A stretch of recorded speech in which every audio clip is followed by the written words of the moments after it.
In an airport in Colombia, Ryan checks his phone and notices that Rabbit keeps texting him. Ryan came to this country because he's running away from his gambling debts, so he ignores the message and looks for a cab. Thankfully, Ryan's best friend Jack has sent a driver to pick him up. During the trip, the driver gives Ryan a note Jack left for him. Jack welcomes him and apologizes for not meeting him soon because he has to work today. However, he gives him the access code to his house and tells him to make himself comfortable. The house is in the middle of the forest and turns out to be gigantic. Ryan and Jack went to culinary school together, so Ryan is impressed that a chef could be making this much money. After making himself a nice meal and trying the expensive wine, Ryan decides to rest. In the evening, Jack finally arrives and they share a big hug since they haven't seen each other in years. Ryan has to admit that he hasn't been lucky with his career and has only worked in small places like diners. Jack has joined a catering company and has flown all over the world for different extravagant events. He's in this house until next week, and he's given all this time to find the perfect produce. Jack admits the money is pretty good, but dealing with rich people is tiring and annoying. The next day, Ryan learns that Jack bought an old car, and Jack explains he chose this model to blend in. Ryan understands this when they go to town and notices that it's a humble place. For lunch, Jack only has a beer, but Ryan gets a full meal. He explains he doesn't have a family and his free time is just movies and instant ramen. However, Jack misses that freedom and simple life. A woman named Alice comes to the same restaurant and ends up drinking with them. She used to work for a big company, but she decided to quit and travel the world. She wants to know which friend is the better chef, so they invite her to the house for a cooking competition. While they cook, Ryan keeps getting calls from Rabbit and he ignores them. Once the dishes are ready, Alice is blindfolded before she tastes them. She loves both but thinks Ryan's is better. After swimming in the pool, the trio shares a drink and Alice learns that Ryan lost a very nice watch to Jack in a bet around 15 years ago. He's never gotten over it. Afterward, Ryan prepares a snack but finds himself alone when Jack and Alice leave together to get naughty. The next morning, Ryan gets a message from Rabbit saying he has 3 days to contact him or they'll go after him. When Jack comes back after dropping Alice at her hotel, Ryan asks how he achieved all this. Jack just says that he went with the flow. Later, while Jack is at work, Ryan discovers that his friend left his laptop open and the bank information is saved. Jack's account balance is almost 2 million euros. In the evening, Jack explains he has to spend his days scamming poor people for work. He starts ranting about the state of society and the planet, wondering how much time there's left. Ryan keeps waiting for an opening to ask for a loan, but Jack says that he's glad that his friend is there because he's the first piece of home he's had in years, so Ryan decides not to say anything for now. The next morning, Ryan goes looking for Jack and is shocked to discover that he's self-deleted. At first he has a small breakdown, but after thinking about it he realizes this is his chance to take over Jack's life. After wrapping up the body in a bag, he follows a YouTube tutorial to reset the password on the laptop. The cookies on the Explorer disappeared after it was closed, so he doesn't have the login information anymore. He calls the bank to reset it, but they ask him to come in with an ID to confirm his identity. Ryan orders a fake ID online, however it'll arrive in 3 days. Rabbit sends him a picture of his mother as a threat, so Ryan convinces him to give him another week by promising more money. That night, he swims to the middle of a lake to hide the body. The next morning, while Ryan's at the restaurant, Rabbit messages him threatening to kill his mother again. Jack offers even more money, but Rabbit doesn't believe him. If he doesn't have some money by tomorrow night, the old lady will die. On his way back, a desperate Ryan calls a friend for help, but the guy knows about the gambling problems and hangs up. When Ryan arrives at the house, he's shocked to see another car there. He then meets Imogen and Maurice, who assume he's Jack. They work for the catering agency as organizers, but it's the first time with Jack as their chef. Ryan doesn't correct them and uses his culinary knowledge to discuss the catering event, which allows him to pretend to be Jack without issues. He takes the chance to ask for a deposit, and Imogen gladly wires him the money he needs. Now Ryan can finally send the money to Rabbit and relax. He continues to discuss the job, and Imogen is shocked to hear that he hasn't chosen the produce yet, since the point of him coming here early was to make proper reconnaissance. The duo takes Ryan downtown so they can watch the locals, and Imogen mentions they need two. Ryan is horrified to realize that they mean two people. Jack's dinners have always been so expensive because he's hired to secretly cook human flesh for rich people. Noticing that Ryan is hesitant and uncomfortable, Imogen reminds him that the agency will kill him if he fails. Ryan has no choice but to agree to return in the morning to capture someone. That night, Ryan tries to sneak out, but Imogen and Maurice are keeping an eye on all the exits. Imogen reminds him how powerful the agency is, so even if he does manage to escape, he'd be followed everywhere. The next morning, Maurice wakes Ryan up and they go downtown, where Maurice forces Ryan to choose someone. They start following a young woman and her grandmother but lose sight of them when they arrive at a humble neighborhood. A mechanic named Jose asks them what they want and the duo decides he shall be their victim instead. Maurice pretends their car has broken down and Jose gets under the car to check the engine, so Maurice puts a muzzle on his gun before shooting him in the head without being hurt.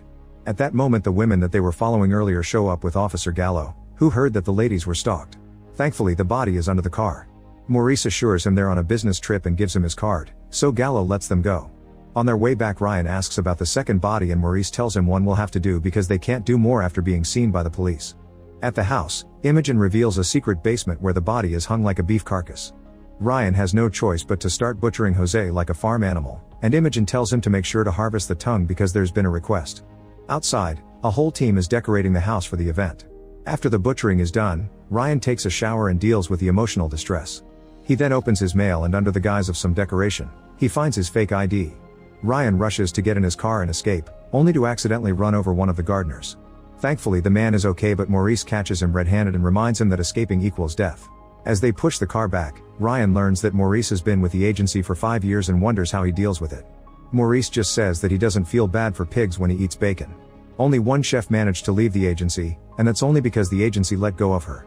Afterward, Ryan decides on the 4 dishes he'll make, and once again Imogen reminds him that tongue was requested, so he decides tongue sashimi with a sorbet will be the 4th dish. In the evening, the rich clients start to arrive, but so does Detective Ruiz with Gallo. Jose has been declared missing and Ruiz is looking for him, both as a detective and as his uncle. Witnesses said Jose was last seen with 2 foreign men. Imogen lets them talk to Ryan, who tries to keep up with the business trip lie as best as possible. Ruiz can see the holes in the story and notices Ryan reacting to Jose's picture, although he swears he never saw him before. Gallo also notices that the smell of the meat in the kitchen is somehow wrong. Ruiz refuses to leave without talking to Maurice, so Imogen lets them rest and have some food. Noticing that his phone battery is low, Ruiz uses the chance to charge it. Both men are very impressed by Ryan's cooking skills, unaware that they're eating Jose. Imogen also tells their guests that the police are here, so they must play along with the lie. Soon Maurice arrives with the last guests and Ruiz interrogates him, so Maurice sticks to the same story and says he didn't see Jose. Ruiz reveals that in this area 1 or 2 young people disappear every 9 months, and after a few weeks of silence, their families receive a letter or an email explaining they left to try to get a better life in the big city. Those messages always include the word spontaneous adventure, which Imogen used earlier to say that Jose may not be missing. Ruiz only learned about this today because this isn't his jurisdiction. He's just here for a family event. Now he has another reason to stay. Afterward he checks on the guests, who are already having the first course. Nobody knows Jose and assures him they just arrived in country. When Ruiz is about to leave, one of the guests invites him to dine with them.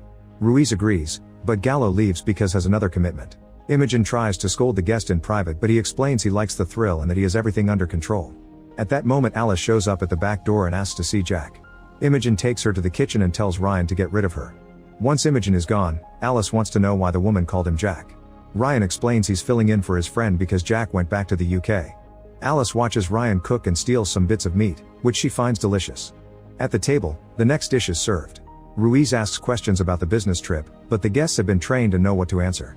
In the kitchen, Alice notices blood in the sauce and asks about Jack again, but Ryan is vague with the answer. When she's about to leave, she notices that Ryan is wearing the watch that Jack supposedly would never give him back. She looks terrified on her way out and Imogen notices, so she sends Maurice after her. He discovers that her car won't start, so he volunteers to take her to her hotel if she waits a bit. Meanwhile, Ryan asks Imogen about the only chef that managed to leave the agency. Imogen explains that it was a lie they told other employees, that chef actually became the dinner during an event. She confirms that there's no way out.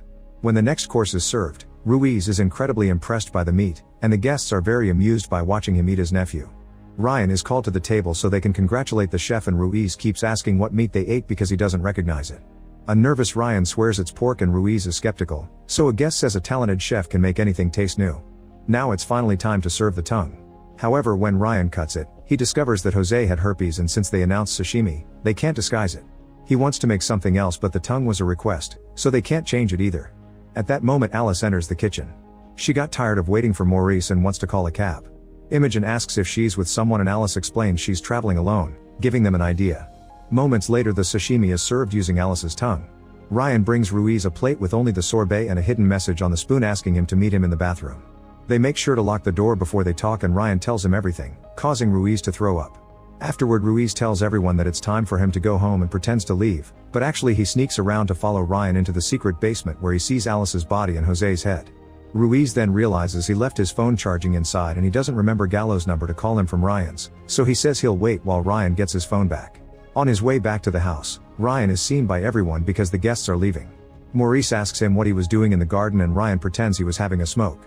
While Ryan rushes inside to find the phone, a suspicious Maurice goes to the basement and finds Ruiz, who immediately gets killed with a chainsaw. By the time Ryan comes back, Maurice just tells him they'll have to spend the night harvesting the meat from both bodies. While the men chop the meat for boiling and throw the dirty water in the lake, Imogen writes emails pretending to be the victims to tell their families that they've left the country. That night, Ryan can't sleep at all. The next morning Imogen tells Ryan how much the guests liked him. He has so many more requests for events now, confirming he's a better chef than Jack. Ryan isn't hungry at all and turns down breakfast. Suddenly an agency employee injects a GPS chip into his neck. Imogen explains the last one stopped working, which is strange because those chips are supposed to last until death. Ryan wonders if they've always known the truth while agreeing to meet Imogen in Africa in a month for the next event. In the parking lot, the employees set Jack's car on fire. At the airport, Ryan waits for his flight home while having a drink. A man chats with him and asks about his job, so Ryan simply says he flies to rich people's houses to cook for them. The man thinks he's living the dream. Like, comment, share, and subscribe. Thanks for watching. See you on my next video.